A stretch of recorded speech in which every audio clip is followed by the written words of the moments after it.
ನಮಸ್ಕಾರ ಸ್ನೇಹಿತರೆ, ನಿಮ್ಮ ಅನುರಾಗದ ಅಲೆಗಳು ಯೂಟ್ಯೂಬ್ ಚಾನೆಲ್ಗೆ ಸ್ವಾಗತ. ನನ್ನ ಹೆಸರು ಅಜಯ್. ಕೊಲ್ಹಾಪುರದಿಂದ ಉದ್ಯೋಗಕ್ಕಾಗಿ ಹೊಸ ನಗರಕ್ಕೆ ಬಂದು ಒಂದು ಸಣ್ಣ ಅಪಾರ್ಟ್ಮೆಂಟ್ನಲ್ಲಿ ಬಾಡಿಗೆಗೆ ಇರಲಾರಂಭಿಸಿದ ದಿನಗಳವು. ಹಳ್ಳಿಯ ಮುಗ್ಧ ಪರಿಸರದಿಂದ ಬಂದ ನನಗೆ ಈ ಅಪಾರ್ಟ್ಮೆಂಟ್ ಸಂಸ್ಕೃತಿ ತುಂಬಾ ಹೊಸದಾಗಿತ್ತು. ಅಲ್ಲಿ ಎಲ್ಲರೂ ತಮ್ಮ ಪಾಡಿಗೆ ತಾವು ಬಾಗಿಲು ಮುಚ್ಚಿಕೊಂಡು ಇರುತ್ತಿದ್ದರು. ಆದರೆ ನನ್ನ ಪಕ್ಕದ ಮನೆಯಲ್ಲಿದ್ದ ಆ ಕಣ್ಣುಗಳು ಮಾತ್ರ ನನ್ನನ್ನು ಸೆಳೆಯುತ್ತಿದ್ದವು. ಅವರೇ ಕವಿತಾ ಕಾಕು. ಕವಿತಾ ಕಾಕು ಅವರ ವಯಸ್ಸು ಸುಮಾರು 35 ವರ್ಷ.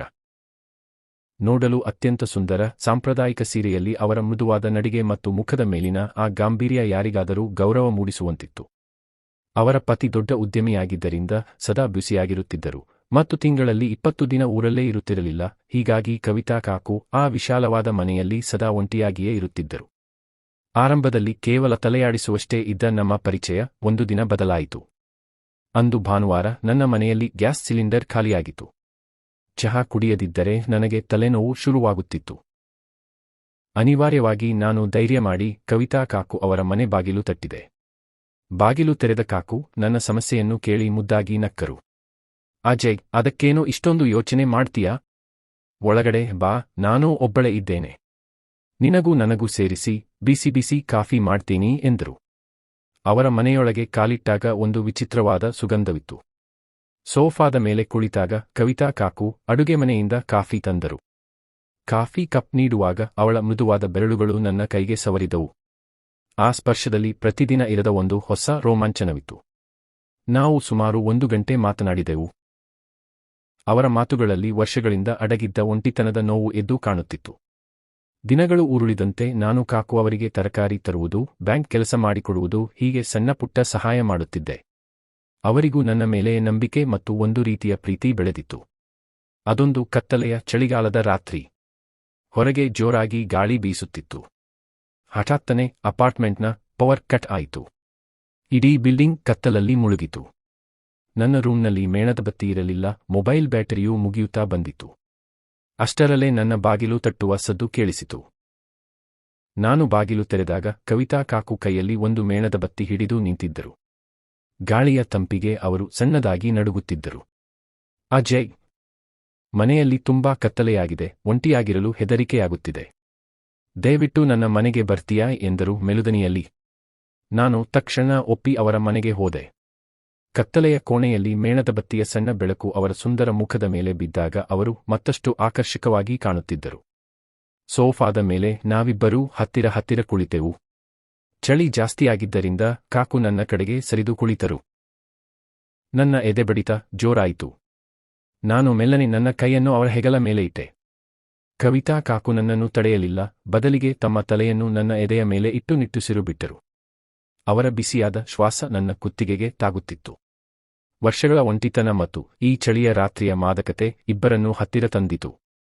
ನಾನು ಮೆಲ್ಲನೆ ಅವರ ಮುಖವನ್ನು ಕೈಗೆತ್ತಿಕೊಂಡು ಅವರ ಕಣ್ಣುಗಳನ್ನು ನೋಡಿದೆ. ಆ ಕಣ್ಣುಗಳಲ್ಲಿ ಪ್ರೀತಿಯ ಹಂಬಲವಿತ್ತು. ನಾನು ಅವರ ಕೆನ್ನೆಯ ಮೇಲೆ ಮೆಲ್ಲನೆ ಮುತ್ತಿಕ್ಕಿದೆ. ಕತ್ತಲೆಯ ಆ ನಿಶ್ಶಬ್ದ ರಾತ್ರಿಯಲ್ಲಿ ಪಕ್ಕದ ಮನೆಯ ಕಾಕು ಮತ್ತು ನನ್ನ ನಡುವಿನ ಮರ್ಯಾದೆಯ ಗೆರೆಗಳು ಸಂಪೂರ್ಣವಾಗಿ ಕರಗಿಹೋದವು. ಆ ರೋಮಾಂಚನಕಾರಿ ಚಳಿಯ ರಾತ್ರಿಯ ನಂತರ ಮರುದಿನ ಮುಂಜಾನೆ ಸೂರ್ಯನ ಕಿರಣಗಳು ಕಿಟಕಿಯ ಮೂಲಕ ರೂಮಿನೊಳಗೆ ಬಂದಾಗ ನಾನು ಕಣ್ಣು ಬಿಟ್ಟೆ. ಕವಿತಾ ಕಾಕು ಆಗಲೇ ಎದ್ದು ಕನ್ನಡಿಯ ಮುಂದೆ ನಿಂತು ತಮ್ಮ ಕೂದಲನ್ನು ಸರಿಪಡಿಸಿಕೊಳ್ಳುತ್ತಿದ್ದರು.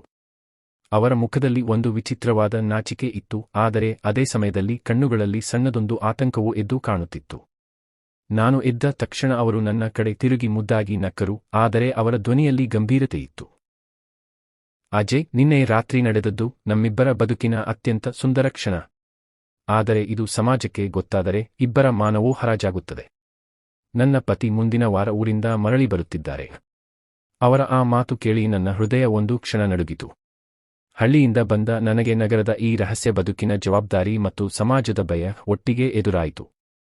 ನಾನು ಅವರ ಕೈ ಹಿಡಿದು, ಕಾಕು, ನಾನು ನಿಮ್ಮನ್ನು ಎಂದಿಗೂ ನೋಯಿಸುವುದಿಲ್ಲ, ನಮ್ಮ ಈ ಪ್ರೀತಿ ಸದಾ ರಹಸ್ಯವಾಗಿಯೇ ಇರುತ್ತದೆ ಎಂದು ಭರವಸೆ ನೀಡಿದೆ. ದಿನಗಳು ಉರುಳಿದವು. ಕಾಕು ಅವರ ಪತಿ ಉದ್ಯಮ ಮುಗಿಸಿ ಮನೆಗೆ ಮರಳಿದರು.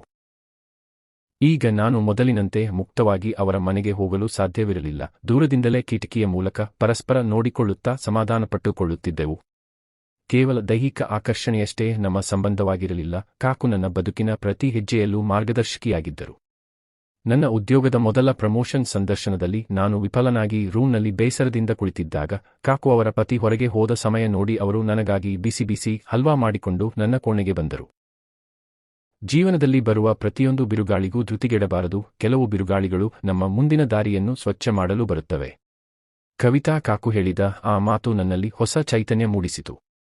ಪ್ರೀತಿ ಎಂದರೆ ಕೇವಲ 4 ಗೋಡೆಗಳ ಮಧ್ಯದ ಸುಖವಲ್ಲ, ಕಷ್ಟದ ಸಮಯದಲ್ಲಿ ಪರಸ್ಪರ ಬೆನ್ನೆಲುಬಾಗಿ ನಿಂತು ಬದುಕನ್ನು ಯಶಸ್ಸಿನತ್ತ ಮುನ್ನಡೆಸುವುದೇ ನಿಜವಾದ ಸಂಬಂಧ ಎಂದು ನನಗೆ ಅರ್ಥವಾಯಿತು.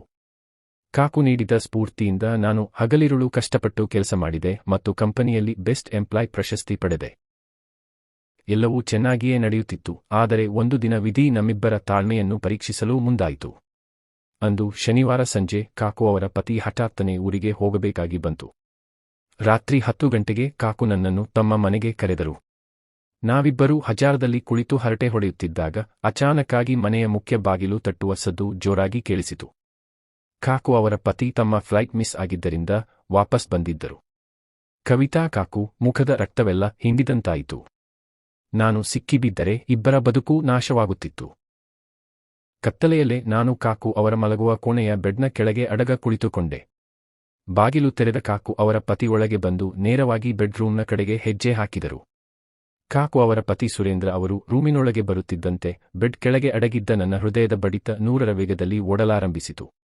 ನನ್ನ ಸಣ್ಣ ತಪ್ಪು ನಡೆ ಕೂಡ ಕವಿತಾ ಕಾಕು ಅವರ ಇಡೀ ಸಂಸಾರವನ್ನು ಮತ್ತು ನನ್ನ ಭವಿಷ್ಯವನ್ನು ನಾಶ ಮಾಡಬಲ್ಲದು ಎಂಬ ಸತ್ಯ ನನಗೆ ಆಗ ಅರಿವಾಯಿತು.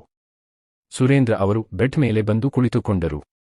ಕವಿತಾ ಕಾಕು ಒಳಗೆ ಬಂದು ಅತ್ಯಂತ ಚತುರತೆಯಿಂದ ಮಾತು ಬದಲಾಯಿಸಿದರು. ರೀ, ತುಂಬಾ ಸುಸ್ತಾಗಿ ಬಂದಿದ್ದೀರಿ.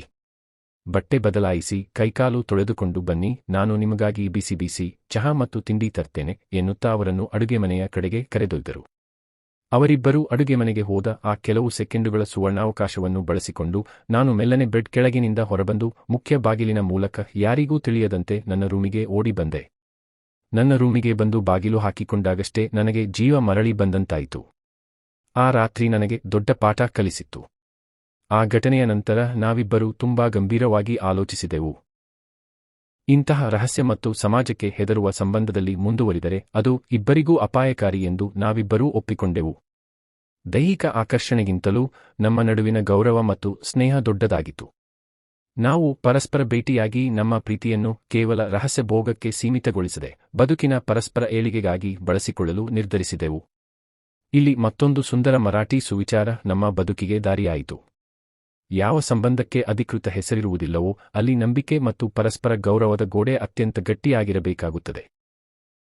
ಕಾಕು ನನಗೆ ಕೇವಲ ಒಂಟಿ ರಾತ್ರಿಯ ಗೆಳತಿಯಾಗಿ ಉಳಿಯಲಿಲ್ಲ, ಅವರು ನನ್ನ ಬದುಕಿನ ಅತ್ಯಂತ ದೊಡ್ಡ ಹಿತೈಷಿಯಾದರು. ಅವರ ಮಾರ್ಗದರ್ಶನದಿಂದ ನಾನು ನನ್ನ ಉದ್ಯೋಗದಲ್ಲಿ ಮತ್ತಷ್ಟು ಗಮನಹರಿಸಿದೆ. ಅವರು ಕೂಡ ತಮ್ಮ ಒಂಟಿತನವನ್ನು ದೂರ ಮಾಡಲು ಸ್ವಂತದೊಂದು ಸಣ್ಣ ಬಿಸಿನೆಸ್ ಆರಂಭಿಸಿದರು. 2 ವರ್ಷಗಳು ಉರುಳಿದವು. ನನ್ನ ಪ್ರಾಮಾಣಿಕ ದುಡಿಮೆ ಮತ್ತು ಕವಿತಾ ಕಾಕು ನೀಡಿದ ಸ್ಫೂರ್ತಿಯಿಂದಾಗಿ ನಾನು ಕಂಪನಿಯ ಪ್ರಾದೇಶಿಕ ವ್ಯವಸ್ಥಾಪಕ ರೀಜಿಯನಲ್ ಮ್ಯಾನೇಜರ್ ಹುದ್ದೆಗೆ ಬಡ್ತಿ ಪಡೆದೆ. ನನ್ನ ಸಂಬಳ ಮತ್ತು ಅಂತಸ್ತು 2 ಹೆಚ್ಚಾದವು. ಇದೇ ಸಮಯದಲ್ಲಿ ನನ್ನ ಹೆತ್ತವರು ನನಗಾಗಿ ನನ್ನ ಹಳ್ಳಿಯಲ್ಲೇ ಒಂದು ಮುದ್ದಾದ ಹುಡುಗಿಯನ್ನು ನೋಡಿ ಮದುವೆ ನಿಶ್ಚಯ ಮಾಡಿದರು. ನನ್ನ ಮದುವೆಯ ಪತ್ರಿಕೆಯನ್ನು ನಾನು ಮೊದಲು ತಂದುಕೊಟ್ಟಿದ್ದು ಕವಿತಾ ಕಾಕು ಕೈಯಲ್ಲೇ. ಅವರು ಆ ಪತ್ರಿಕೆಯನ್ನು ನೋಡಿ ಆನಂದ ಬಾಷ್ಪ ಸುರಿಸಿದರು. ನನ್ನ ಮದುವೆಯ ದಿನ ಕವಿತಾ ಕಾಕು ಮತ್ತು ಅವರ ಪತಿ ಇಬ್ಬರೂ ಬಂದು ನನಗೆ ದೊಡ್ಡ ಉಡುಗೊರೆ ನೀಡಿ ಹರಸಿದರು. ನನ್ನ ಪತ್ನಿ ಲಕ್ಷ್ಮಿ ನನ್ನ ಬದುಕಿಗೆ ಬಂದ ನಂತರವೂ ಕವಿತಾ ಕಾಕು ನನಗೆ ಒಬ್ಬ ಒಳ್ಳೆಯ ಹಿರಿಯ ಅಕ್ಕನಂತೆ ಮಾರ್ಗದರ್ಶಕಿಯಾಗಿ ನಮ್ಮ ಕುಟುಂಬದ ಜೊತೆ ಉಳಿದುಕೊಂಡರು. ಕಥೆಯ ಮಹಾಬೋಧನೆ: ಜೀವನದ ಒಂದು ಘಟ್ಟದಲ್ಲಿ ಒಂಟಿತನ ಅಥವಾ ಹಾರ್ಮೋನ್ಗಳ ಪ್ರಭಾವದಿಂದಾಗಿ ಕೆಲವು ಆಕರ್ಷಣೆಗಳು ಉಂಟಾಗುವುದು ಸಹಜ. ಆದರೆ ಆ ಆಕರ್ಷಣೆಗೆ ಬಲಿಯಾಗಿ ಸಮಾಜ, ಕುಟುಂಬ ಮತ್ತು ಭವಿಷ್ಯವನ್ನು ಹಾಳು ಮಾಡಿಕೊಳ್ಳಬಾರದು. ತಪ್ಪು ದಾರಿಯ ಕಾಮಕ್ಕಿಂತ ಒಬ್ಬರನ್ನೊಬ್ಬರು ಅರ್ಥ ಮಾಡಿಕೊಂಡು ಬದುಕನ್ನು ಸನ್ಮಾರ್ಗದತ್ತ ಮುನ್ನಡೆಸುವ ಸ್ನೇಹದ ಬಾಂಧವ್ಯವೇ ಎಂದಿಗೂ ಶ್ರೇಷ್ಠ. ಕಥೆ ಸಂಪೂರ್ಣ ಸಮಾಪ್ತ. ಧನ್ಯವಾದಗಳು. ಈ ಕಥೆ ನಿಮಗೆ ಇಷ್ಟವಾದರೆ ಲೈಕ್ ಮಾಡಿ ಮತ್ತು ಚಾನೆಲ್ಗೆ ಸಬ್ಸ್ಕ್ರೈಬ್ ಮಾಡೋದನ್ನು ಮರೆಯಬೇಡಿ. ಮುಂದಿನ ಭಾಗದ ನೋಟಿಫಿಕೇಷನ್ಗಾಗಿ ಬೆಲ್ ಐಕಾನ್ ಅನ್ನು ಖಂಡಿತ ಒತ್ತಿ. ಜೈ ಕರ್ನಾಟಕ.